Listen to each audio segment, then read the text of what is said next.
Tayo po'y dumako sa ating pag-aaral ng salita ng Panginoon.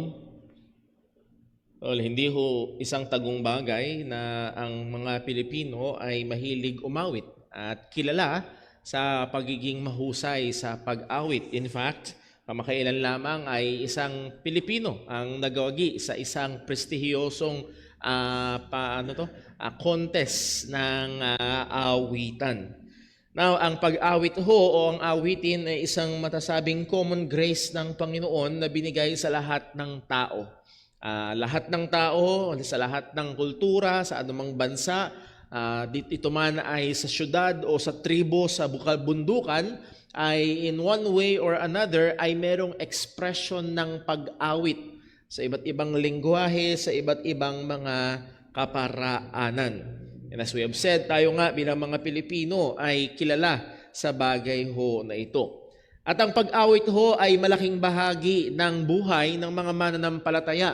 Mula nung lumang tipan at isa sa malinaw na halimbawa nito, we have one big book in the Old Testament na talagang binubuo ng 150 Psalms. The book of Psalms is the hymn book of the worshiping Israel. So again, ito ay malaking bahagi ng kanilang buhay. And then pagdating naman sa bagong tipan, ay tayo ay inutusan ng Panginoon. For example, sa Colossians chapter 3. Colossians chapter 3 verse number 16, ang sabi, "Let the word of Christ dwell in you richly in all wisdom." And paano daw ito gagawin? "Teaching and admonishing one another in what? In psalms and hymns, spiritual songs, singing with grace in your hearts to the Lord." So again, bahagi ng buhay ng mga mananampalataya ang pag-awit. At lalo higit, pag-awit ng mga awitin na puno. At isang expression na gustong-gusto ng mga theologians ay bundat o kaya buntis. It is pregnant with truths. Ito'y punong-puno ng mga katotohanan ng Panginoon. And those are the enduring hymns. And again, pag sinabing hymns ay hindi lamang yung mga luma, kundi even mga contemporary songs ng pananampalataya, as long na ito ay binubuo ng napakagagandang mga katotohanan, ay ito ay nagiging instrumento sa buhay ng mga Kristiyano at sa mga sumasambang mananampalataya ng Panginoon.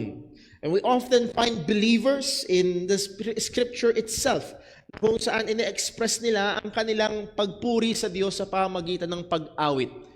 Isang pamoso dito ay sa Exodus chapter 15 na kung saan pagkatapos makatawid sa dagat na pula or sa Red Sea ng bayang Israel, masusumpungan natin sa Exodus 15 ang tinatawag na Song of Moses.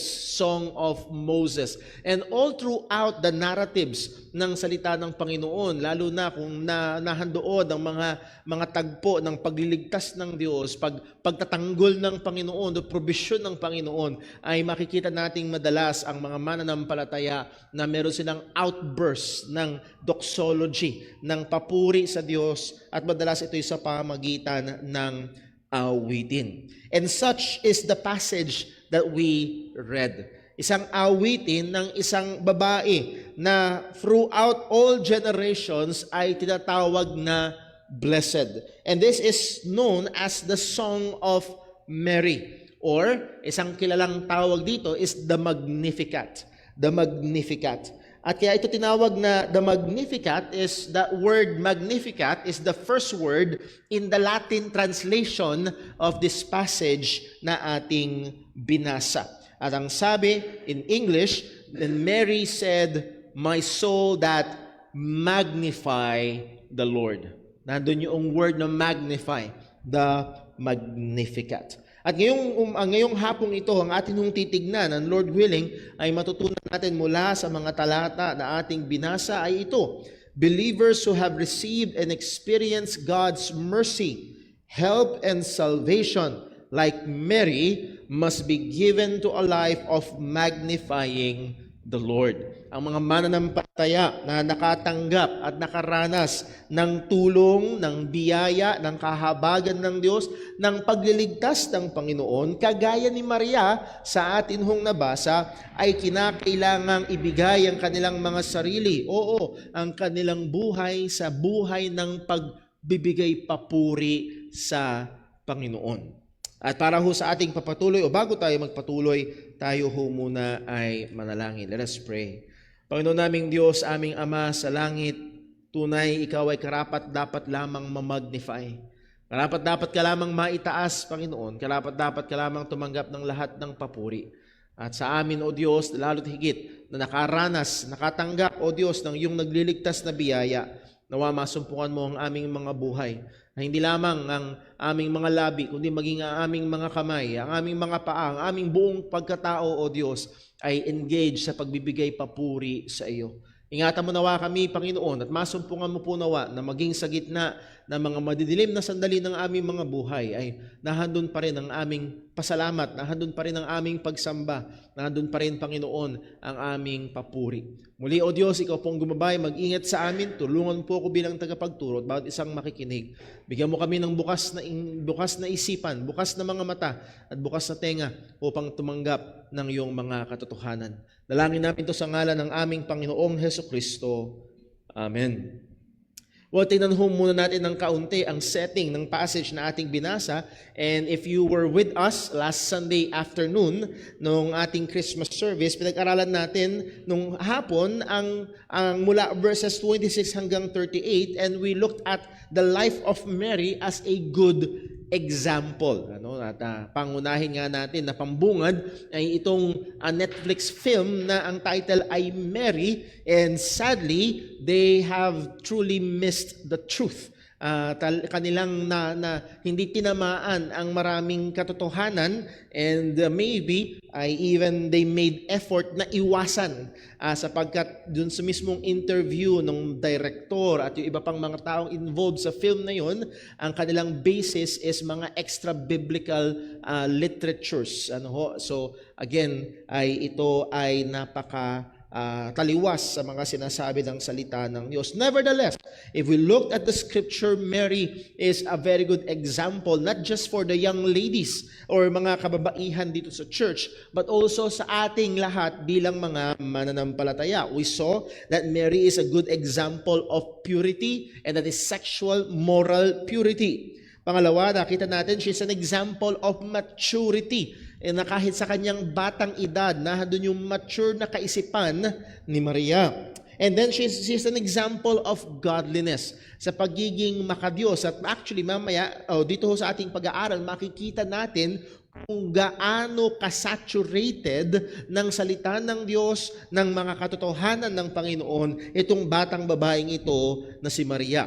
And then, number next, example ng seriousness. Handun yung pagiging serious ni Maria pagdating sa mga bagay, yung salita ng anghel, yung salita ng batang si Jesus, iniingatan niya sa kanyang puso at kanyang pinag-iisipan. She is an example of faith. Nandun yung kanyang matinding tiwala, pananampalataya sa Diyos na to the point that the risk ng ma-break, and yes, there was a real risk na masira yung engagement niya together with Joseph. But again, in the light of all that, ay naging masunurin at nagpasakop si Maria sa Panginoon. Tumiwala siya sa Panginoon. And lastly, she's an example of submission. As she stated, "Behold, the handmaid of the Lord, be it unto me according to your word." Ako'y alipin ng Diyos. Narito ang alipin ng Diyos. Now, also, sa Luke chapter 1, verse 36, kung balikan lang natin ang ilang mga nabasa natin, sa Luke 1, verse 36, nung nagtanong si Maria sa anghel, paano mangyayari na ako'y magdadalang tao, wala pa akong karanasan sa lalaki? Ang sabi ng anghel sa Luke 1:35, ang banal na Espiritu ang gagawa sa iyo. And then pagdating sa verse 36, nagbigay ng halimbawa. Pagkatapos sabihin ng anghel, ang banal na Espiritu ang gagawa sa iyo, ang sabi ng anghel, and behold, Mary, meron kang tanong at ito ang sagot, ang banal na spirito. At ito ang example, pagmasdan mo, bigyan mo ng atensyon. Ang iyong pinsan na si Elizabeth, she had also conceived a son. Now, there's nothing really surprising na yung isang asawang babae ay magbuntis. Nevertheless, si Elizabeth ay isang matandang babae na. She has conceived a son in her old age, and this is the 6th month with her who was called what? Barren. Dahil si Elizabeth ay sasabihin natin na hindi kilala. Si Elizabeth ay asawa ni Zacharias at si Zacharias ay isang high priest. Therefore, sa komunidad, tinitignan para siyang mother leader siguro. Para siyang medyo tinitingala ng mga tao at itong tinitingala ng mga tao, lo and behold, ay hindi magkaanak. And sa konteksto ng kultura noon, kapag ang isang babae hindi nagkakaanak, ito ay senyales ng parusa o ng sumpa o ng hindi o kawalan ng pabor ng Panginoon. And so much so na mismo ang anghel ang nagpaalala kay Mary, yung pinsan mo, na ang tawag bansag sa kanya ay ang baog. Pag tinanong, sino yung baog? Si Elizabeth yun. So itong pinsan mo na matanda, itong kamag-anak mo na baog, buntis ngayon. So Mary, hindi mo kailangan magduda. Ikaw ay magdadalang tao kahit ikaw ay birhen. At ang Diyos ang gagawa. For with God, nothing shall be impossible. Yun yung ibig sabihin ng verse 37. Hindi ito proof text na kahit anong gusto mo, hingin mo kay Lord. Hindi. Ang Luke 1:37, for with God nothing shall be impossible. Kapag kalooban ng Diyos, kahit sa mata natin ay imposible, gagawin ng Panginoon. Ang sabi ni Mary, verse 38, and Mary said, behold, the handmaid of the Lord, be it unto me according to thy word. And the angel departed from her. Sa verse 39, pag binasa ho natin, we will read na kung saan si Mary ay she made that long journey from Bethlehem patungo sa kung nasaan si Elizabeth. And sang-ayon ho sa nakalap kong impormasyon, around 70 miles, around 112 kilometers. Para magkaroon lang ho kayo ng konting marka ng geografiya, para kayong nag-travel mula dito hanggang sa Herona, Tarlac. So that's 125 kilometers. So 112 kilometers, more or less, yung nilakbay ni Mary. At muli, hindi siya sumakay ng bus o ng tren at hindi rin naman siya lalong nag-helicopter o nag-aeroplano. So this is a rigorous journey. At pagdating niya doon sa kila Elizabeth, ay narinig ni Elizabeth ang boses ni Maria at nagkaroon ng reaksyon si Elizabeth at yung sanggol sa sinapupunan. Verse number 41, Luke 1. And it came to pass, when Elizabeth heard the salutation of Mary, the babe, yung babe dyan ay yung baby, the babe leapt in her womb, and Elizabeth was filled with the Holy Ghost. So nahandoon yung tugon noong sanggol sa sinapupunan, and that is none other than John the Baptist, the forerunner of our Lord Jesus Christ. And dito may mahalagang sinabi, Elizabeth was filled with the Holy Ghost. So we can say na ang mga susunod na sasabihin ni Elizabeth ay said or uttered under the inspiration of the Holy Spirit. Kaya ang sabi sa verse number 41, and she, Elizabeth, spake out with a loud voice and said, so this is utterance under the inspiration of the Holy Spirit, blessed art thou among women. Mary, you are blessed among all women, past, present, and even future. You are blessed among women. Pero hindi lang yun, blessed is the fruit of thy womb. Ang bunga ng iyong bahay, bata. At ang walang ibang tinutukoy doon kundi ang ating Panginoong Jesus. Pagdating sa verse 43, and whence is this to me? Bakit? That the mother, and this is what caught my attention the last few days, that the mother of my Lord should come to me. Sino yung tinutukoy?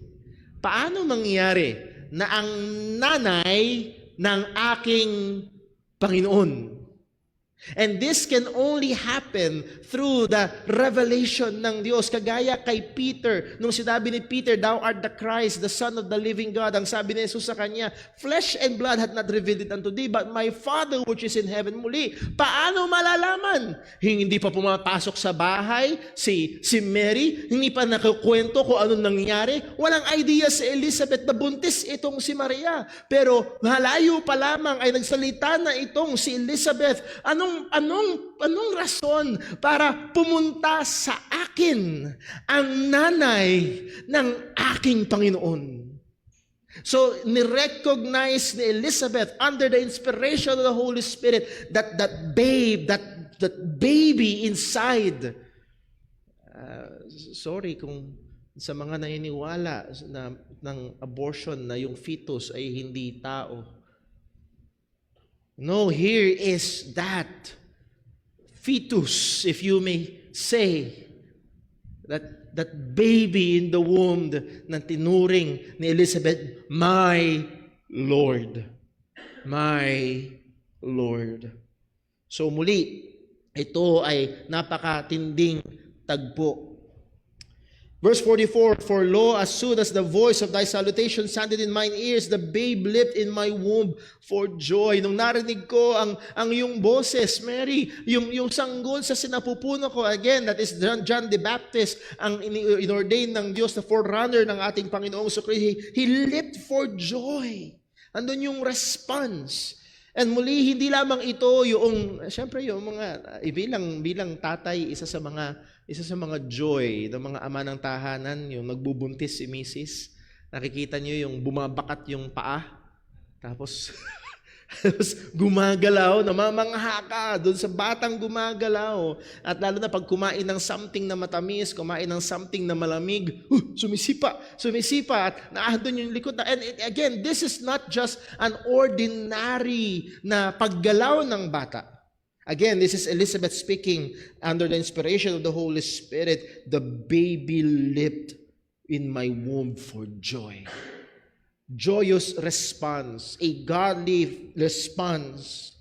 And then pagdating sa verse 45, "And blessed is she that believed." And this is Elizabeth speaking, pertaining to Mary in the third person, blessed is she. At ang pinapatungkulan ni Elizabeth ay si Mary. And Elizabeth said, "Mary believed." At hindi ko maiwasan o malingaw-ngaw sa aking isipan yung sinabi ng salita ng Diyos tungkol kay Abraham, and Abraham believed God and was counted for her for righteousness. So again, Mary is a believer and she believed itong mensahe na ibinigay sa kanya ng Panginoon. At ang sabi, "For there shall be a performance of those things which were told her from the Lord." Lahat ng sinabi ng Panginoon sa kanya ay magyayari, magkakatotoo. So again, this is Elizabeth speaking under the inspiration of the Holy Spirit. And now Mary will give her response. Itong maraming sinabi ni Elizabeth na ito ay tutugon ngayon si Maria. At dito, ito yung pundasyon, dito manggagaling yung ating bibigyang pansin na tinatawag nga na the Magnificat. That song of praise of Mary.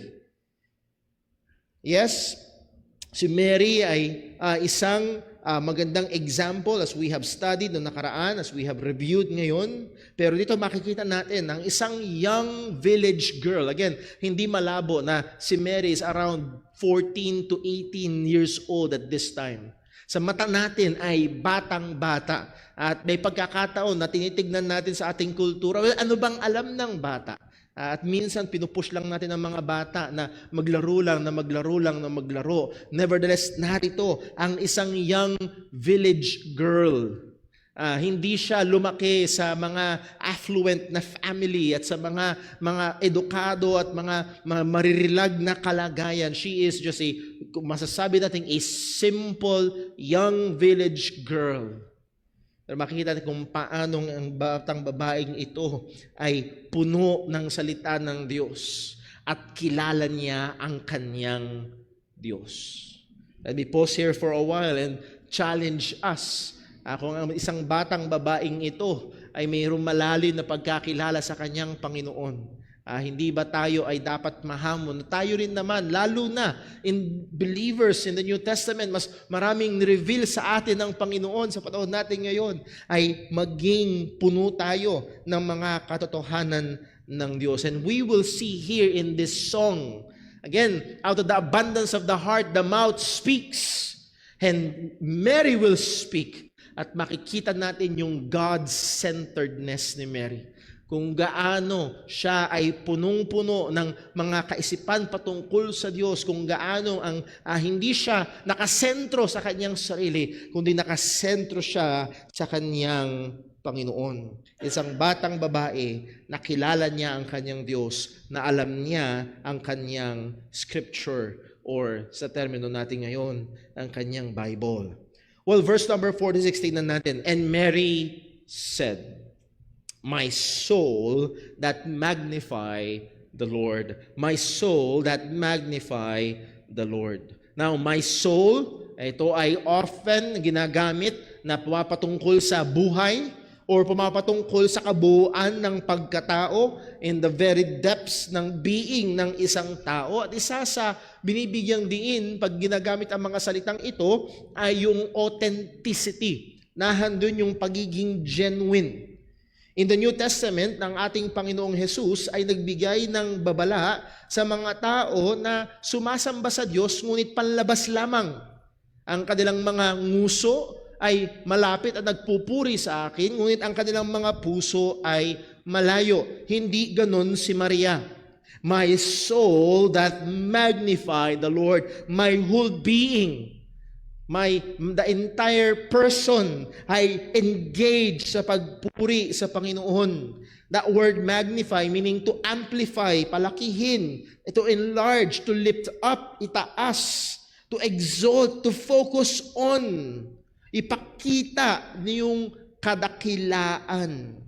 At sino ang pinofocus ni Mary? Kanino nakatuon? At sino ang itinataas ni Maria? Well, walang iba kung hindi ang Diyos. My soul that magnify the Lord. And actually, ang verses 47 hanggang 55 is none other than a delineation itong pagmamagnify sa Panginoon, because Mary will just utter praises at mga papuri at magagandang bagay patungkol sa Diyos na kanyang sinasamba. Sa verse number 47, ang sabi, "And my spirit hath rejoiced in God my Savior." Again, isa ito sa mga techniques ng Jewish literature, yung parallelism. Verse 46 and 47 are parallel, almost saying the same thing through different ways. My soul, it is not trying to make a difference between the soul and the spirit, kung hindi ito'y nagsasabi ng kanyang espiritu, ang kanyang buong pagkatao, sa ikabuturan ng kanyang pagkatao ay nagpupuri sa Diyos. At dito naman sa verse 47 ay nagagalak sa Panginoon. Merong kagalakan sa Panginoon ang si Maria. Now, verse 47 admittedly ay isang pamosong talata. Bakit ito pamoso? Ito ay pamosong talata na ginagamit kadalasan upang i-refute or sagutin o sansalain ang tinuturo o dogma ng Roman Catholic Church patungkol kay Maria. Na si Maria daw ay immaculately conceived. That means pinanganak, pinaglihi ng walang original sin. Yung doctrine ng Mary's ascension na si Maria bodily ay umakyat sa langit. At si Maria actually yung super-erogism na isa sa mga, kumbaga, ang sumobra yung points. Ano yan? Sumobra yung points. At isa sa mga pwedeng gawin ni Maria ay i-share yung points niya. Kaya pwede kang tumawag sa mga santo at merong points sharing. No. Ang sabi ng salita ng Diyos, ang sabi ni Mary, "My spirit rejoiced in God, my Savior."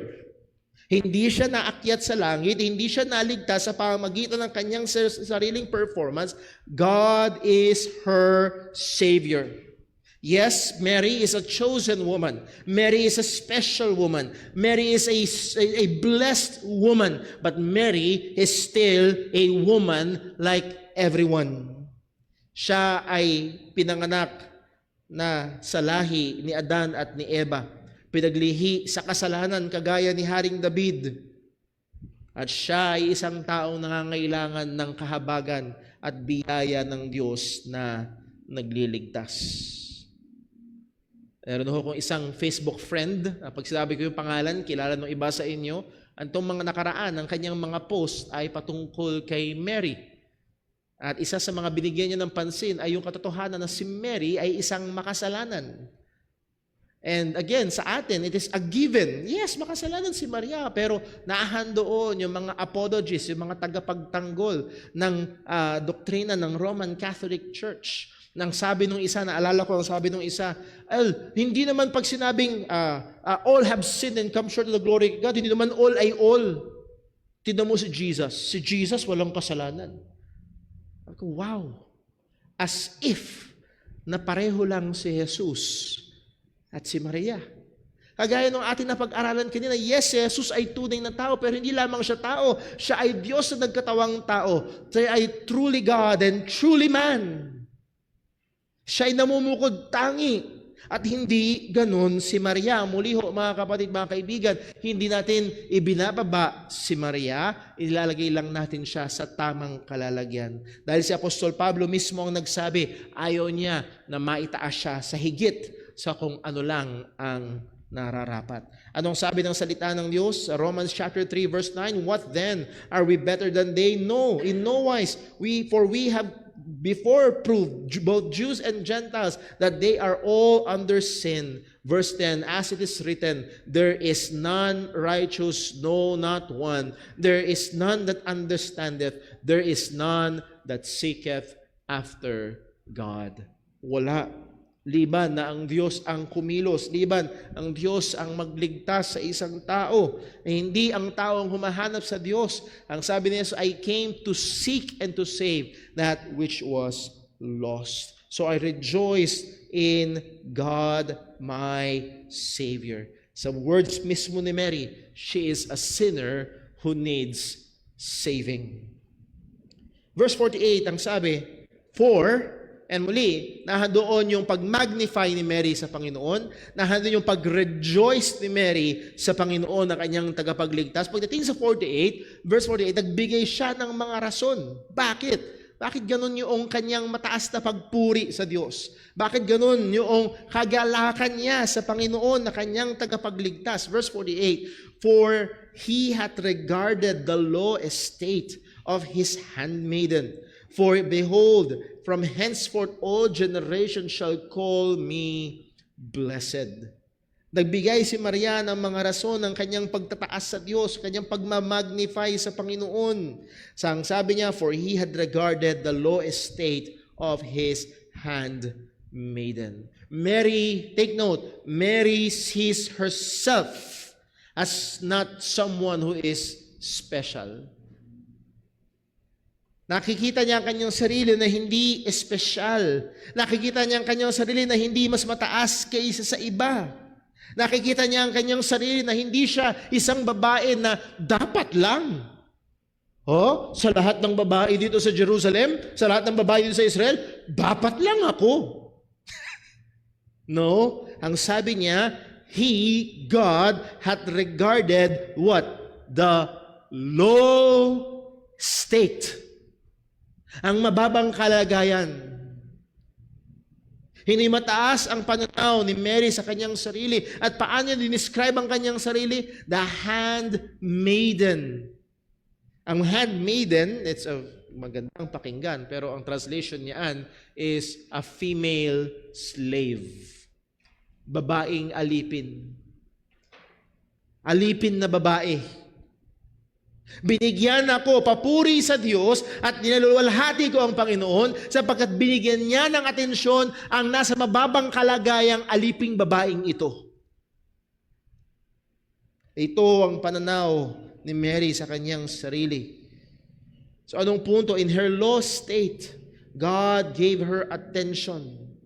At again, sabi nga nung mga theologian, itong Magnificat is almost an echo or a rendition ng prayer ni Hannah. If you remember si Hannah, ang nanay ni Prophet Samuel, na isang baog na nanalangin sa Panginoon. Just listen sa 1 Samuel chapter 1 verse 10 ang sabi, and she, Hannah, was in bitterness of soul and prayed unto the Lord and wept sore. Verse 11, and she vowed a vow and said, O Lord of hosts, if thou wilt indeed look on the affliction of thine handmaid, and remember me, and not forget thine handmaid, but will give unto thine handmaid a man-child, then I will give him unto the Lord all the days of his life, and there shall no razor come upon his head. And if you will go to 1 Samuel chapter 2 at babasahin niyo doon yung papuri ni Hannah sa Panginoon dahil binigyan niya siya ng anak, it's all we can say na si Mary, higit sa malamang ang devotion niya nung umaga bago siya dumating kila Elizabeth ay itong 1 Samuel chapter 2. Talagang laman ng puso niya, laman ng isip niya, at ito yung mga lumabas sa kanyang bibig. So let me just encourage everyone. Muli, ang sabi ng salita ng Diyos, for out of the abundance of the heart, the mouth speaks. At napakaganda kung sakaling tayo bilang mga mananampalataya ay saturated ng salita ng Diyos. At kung ano man ang dumarating sa atin na sitwasyon ay masumpungan ng lumalabas sa ating bibig ay mga salita ng Diyos. Pag may problema ang mag-asawa, at minsan dumarating yun. Tama? May sasabihin si Mister or may sasabihin si Mrs. na hindi type ng iyong tenga at hindi mo masyadong na-appreciate. At sana ang unang course of action ng iyong puso at isip ay pumunta sa mga salita ng Panginoon. Kung paano ako tutugon. Hindi kung paano ko ipagtatanggol ang aking sarili. Kundi paano, at muli, kung nahandoon ng puno tayo ng salita ng Diyos, ay nahandoon ng pagtugon natin ng naaayon dito. He has regarded the low state of his handmaiden. Balik tayo sa verse 48. For behold, from henceforth, all generations shall call me blessed. Again, that word behold, sabi ni Mary, behold, it means to call attention. Pay attention, observe, look. At ang ginagawa ni Mary ay hindi, look at me, for behold. Bigyan niyo ng pansin, and it is not my work, it's not my worth. Kung hindi ang ginawa ng Panginoon, at dahil sa ginawa ng Panginoon, all generations shall call me blessed. Hindi dahil sa aking sariling nakamtan, kung hindi sa biyaya ng Diyos, ang Diyos na nagbigay lingap sa kanyang babaeng alipin na nasa mababang kalagayan. It is not Mary's merit, but she pointed to the source of the blessing, and that is none other than God. Nawa tayo rin. Ingatan nawa tayo ng Diyos kung magkakaroon tayo ng pagkakataong magpatotoo. Minsan may mga pagkakataon na pag hindi tayo nag-ingat, rather than, again, we are testifying, nagte-testimony, at hindi tayo nagte-testimony sa ating sariling galing, kung hindi sa Diyos na nahabag sa atin. Pero kung di tayo magiging maingat, ang testimony ay nagiging apology. Puro ako, at ako. In this aspect, Mary is a very good example for us na kanyang ibinabaling ang atensyon hindi sa kanya o hindi sa Panginoon. Verse 49 ang sabi, for, again, reason. Nandito, for he that is mighty hath done to me great things, and holy is his name. Particularly, ang sinabi ni, bakit siya tatawaging blessed? Dahil daw sa ginawa ng Diyos. At paano nilarawan ni Maria ang Diyos? For he that is mighty speaks of God's might, speaks of God's power, speaks of God's sovereignty. At nawa umalingaw-ngaw yung sinabi ng anghel, for with God, nothing shall be impossible. And to this God, na walang imposible, siya ang gumawa ng makapangyarihan ng dakilang bagay sa akin. Ang dahilan, Elizabeth, kung kaya ikaw ay nagbigay tugon at nagkaroon ng response, maging yung baby John the Baptist sa iyong sinapupunan, ay dahil may ginawa ang Diyos, ang dakilang Diyos ay may ginawang dakilang bagay sa akin. Again, it pertains to that virgin conception. Ito'y gawa ng Panginoon sa pamamagitan ng banal na Espiritu. Again, ang sabi ng salita ng Panginoon, and His name is holy. Ang Diyos ay banal. Again, yung name, yung naalala sa ating pag-aaral sa Ten Commandments, thou shalt not use the Lord's name in vain, sapagkat ang name ay nagre-represent sa kabuuan. For, and holy is His name.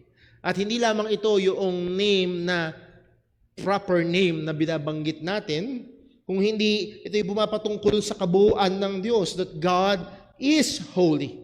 God in His totality, in His whole person is holy.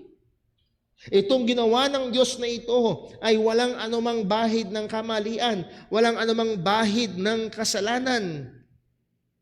He is holy, He is set apart, siya'y namumukod-tangi sa lahat ng kanyang mga nilikha. Sabi nga ng si Cornelius Van Til, kung hindi nagkakamaling tanda, there is God and there is everything else. Everything else is not God. We're not pantheists na ang lahat ng bagay ay Diyos o bahagi ng kabuuan ng kadyosan. No. Namumukod tangi ang Diyos sa lahat ng kanyang mga nilikha. He is holy. Hindi lamang yun, He is morally pure. It shows His moral purity, His moral perfectness. Lahat ng ito na ginawa ng Diyos ay ginawa ng walang anumang gawa ng kasalanan o masamang intensyon. Lahat ng sinabi ng Diyos o lahat ng ginawa ng Diyos at sinabi ng Diyos na gagawin niya is done out of perfect holiness, no unfairness, no unrighteousness. Now, kung ganito makidil o nagdil, kung ganito dinil ng Diyos si Mary, He also deals the same way with us. He deals with us in holiness. Walang pagkakamali, walang kasalanan, walang unfairness, walang bagay na anuman na may nakatago na maling motibo. Yes, as we have said kayo ng umaga, hindi man natin kayang ipaliwanag or maaari sa mga mata natin ay parang napaka hindi maganda. Or maybe there will be times na we will be tempted to say, Lord, it's unfair. No? Siya na gumawa nito ay banal. Holy is His name. Verse number 50, ang sabi, and His mercy is on them that fear Him from generation to generation. His mercy is on them that fear Him. That word mercy, pertaining sa makapakatinding habag ng Panginoon, mabuting pakikitungo ng Panginoon, yung matindi at dakilang pabor ng Panginoon.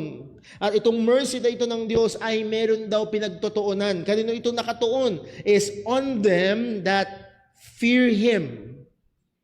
Now, hindi ito pumapatungkol sa slavish fear or parang takot ng alipin sa kanyang Panginoon na maaaring may hawak na latigo at konting kibot lang, konting mali lang, wala! Papaluin at lalatiguhin.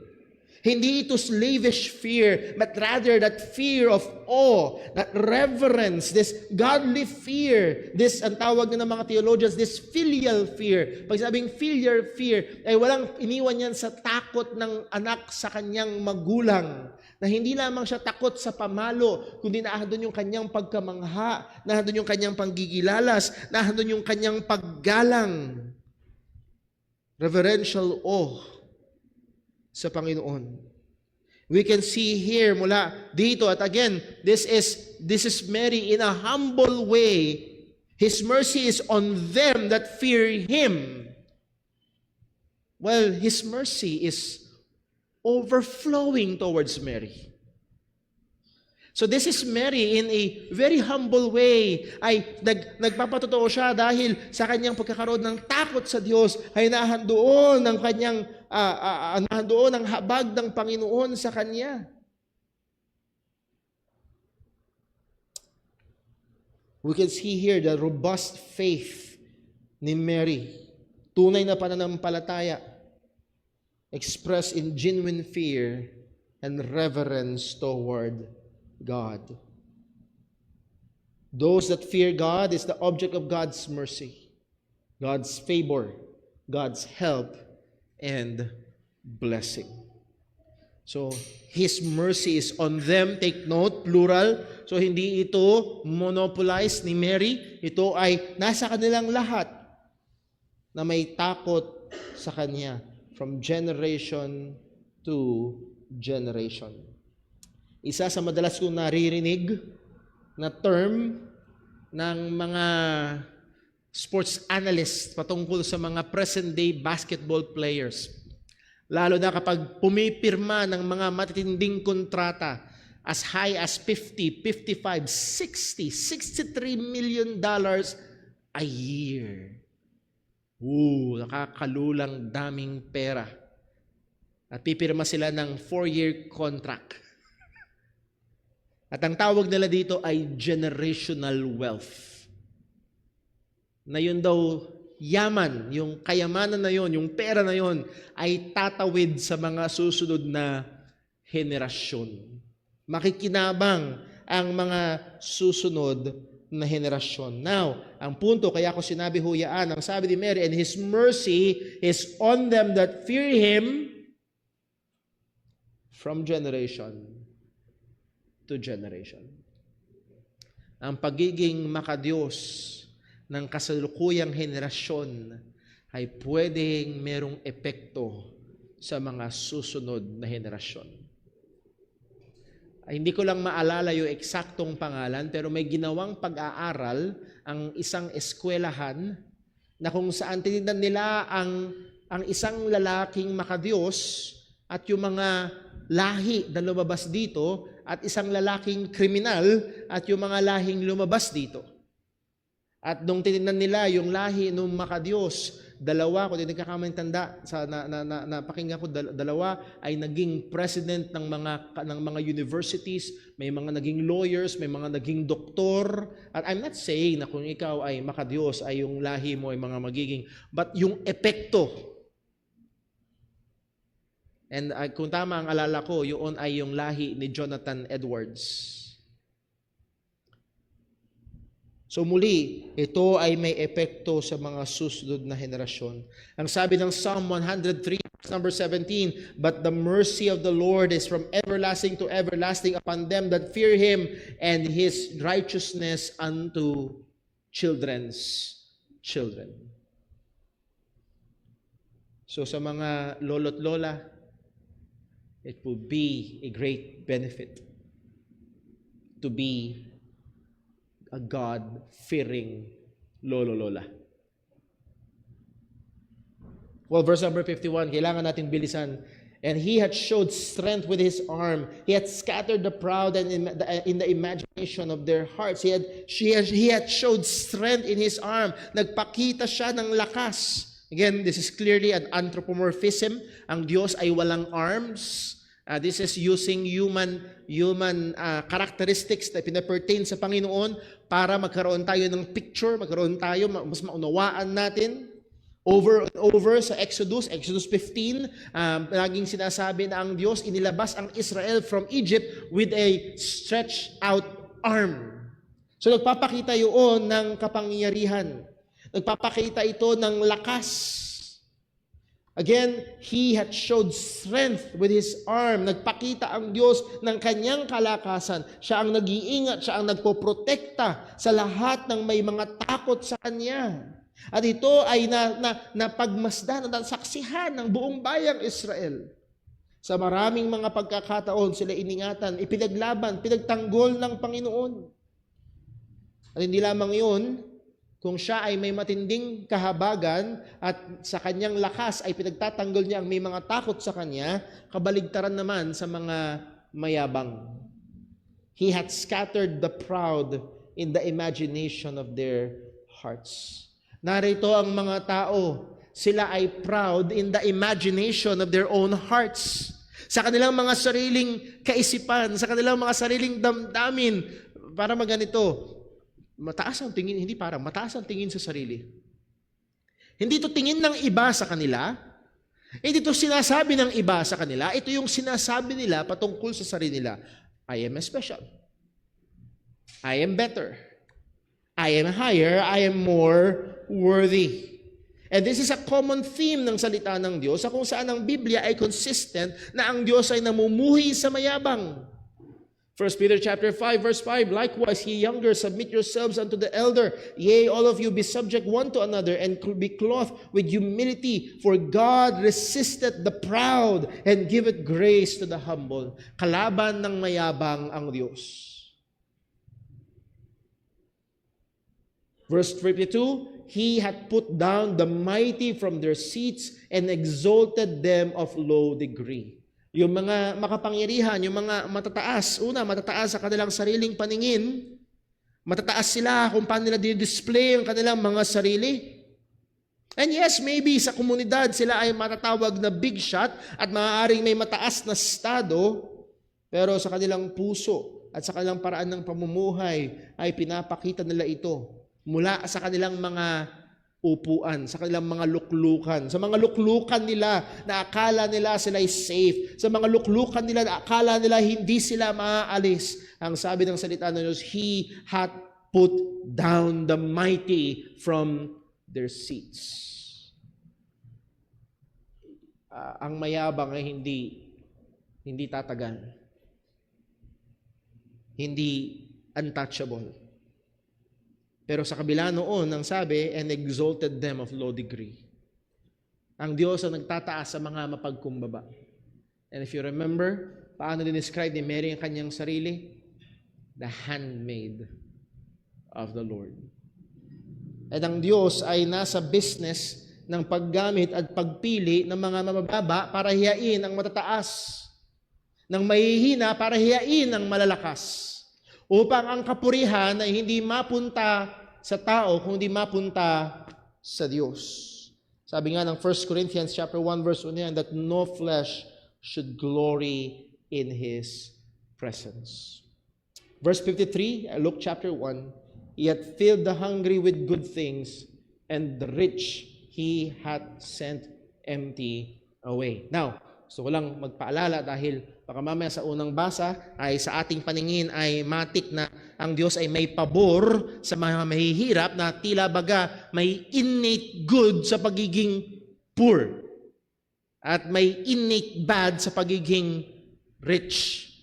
Walang iniwan yan sa mga radical liberals. Basta mayaman ka, masama ka.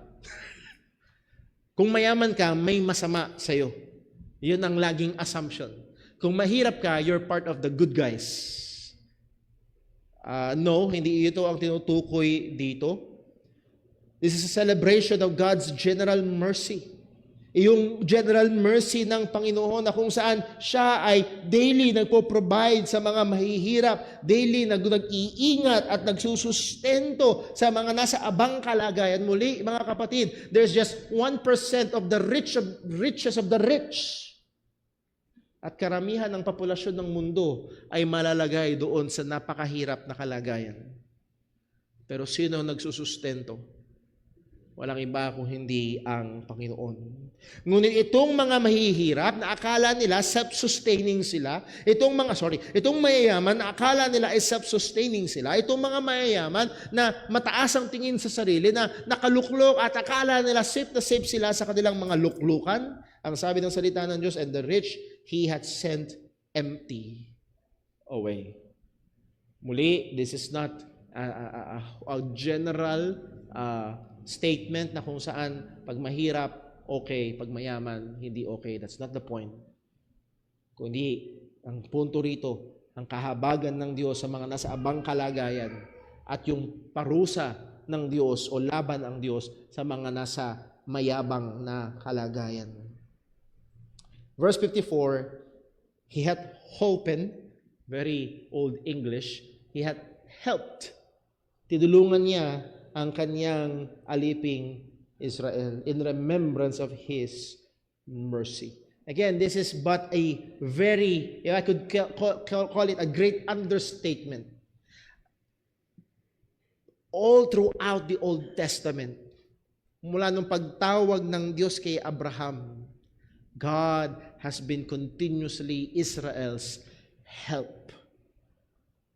Always and always and always nahandod ng tulong, gabay, proteksyon at pinapakipaglaban ng Diyos ang Israel in remembrance of His mercy. Again, it is not of the merit dahil matindi at karapat-dapat ang Israel, kung hindi dahil sa habag ng Diyos. It is pertaining to His covenant mercy sa kanila, yung tipan na ginawa ng Panginoon, at itong mabuting dealing ng Diyos sa kanila ay dahil sa tipan na in-establish ng Diyos. Verse 55, as He spake to our fathers, to Abraham, and to his seed forever. So makita natin yung view ni Mary, una sa kanyang sarili, kung paano siya personal na tumanggap ng biyaya, ng tulong, ng pabor ng Panginoon, and then more generally sa lahat ng mga may takot sa Diyos, sa lahat ng mga nasa mababa at abang kalagayan, na doon yung tulong, pagbabantay at pagproprovide ng Panginoon, and then much bigger na pananaw ay sa buong kasaysayan ng Israel, na doon yung pagtulong ng Diyos dahil siya ay tapat sa tipan na kanyang pinagkaloob o kanyang tipan na ginawa sa Israel. Mary looked at God's dealing with her, with godly people, with His covenanted people. Muli, all throughout this Magnificat, ang tinataas ni Maria ay hindi ang kanyang sarili, kundi ang Diyos na nahabag sa kanya at kanyang tagapagligtas. And I would submit, if we will be godly people, we must imitate Mary.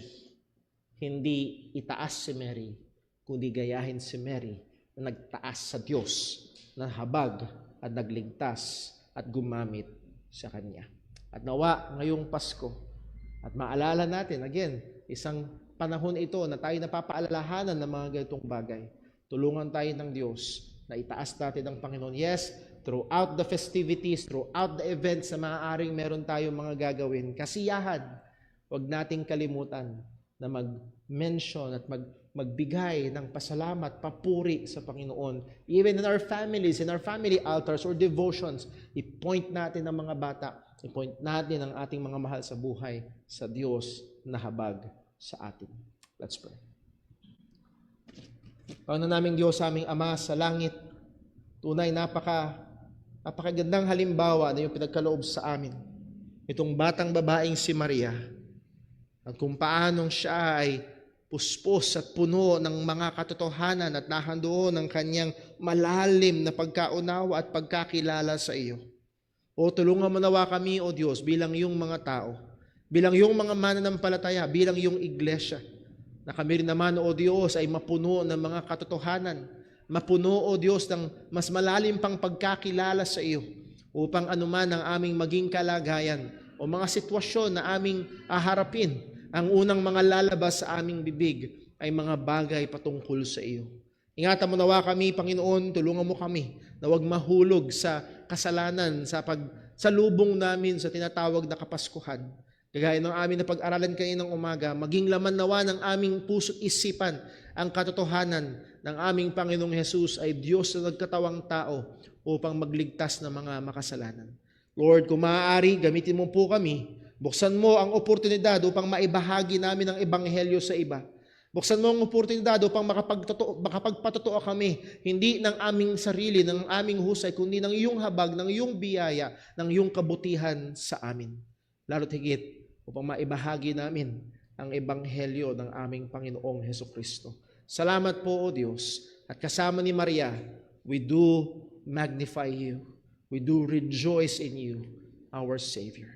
Lahat ng ito ay hinihiling at dalangin namin sa ngalan ng aming Panginoong Hesukristo. Amen.